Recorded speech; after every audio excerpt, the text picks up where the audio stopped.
Иако ловната сезона за отстрел на крупен планински дивеч заврши заклучено со 31 јануари, ниту едно ловно здружение или концесионер на ловиште не излезе во јавноста со податоци за бројноста на дивите свињи пред и по завршување на ловот. Практично никој не води евиденција колку ловците се држат до пропишаните норми за отстрел. Дека во ловството владае одреден степен на анархичност, потврдува податокот дека повеќето концесионери воопшто не организираат постсезонски хајки за штетен дивеч, главно волци. Како подсетување, во едни други времења кога ловството беше сериозно организирана стопанска гранка, хајки се организираа по најмалку 3 во сезона и со учество на по стотина ловци.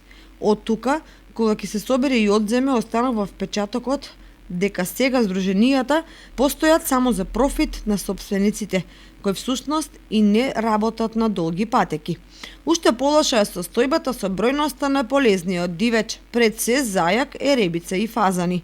Дивиот зајак речиси е истребен од ловните терени во Кочанската котлина, а драстично се намалува и бројноста на полската еребица.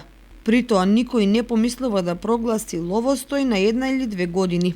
За состојбите, колку толку да се санираат и да се воспостави подобра рамнотежа во природата. На населување со овој вид на дивеч, концесионерите кои само земаат од природата, без нешто да ја вратат, никој не помислува.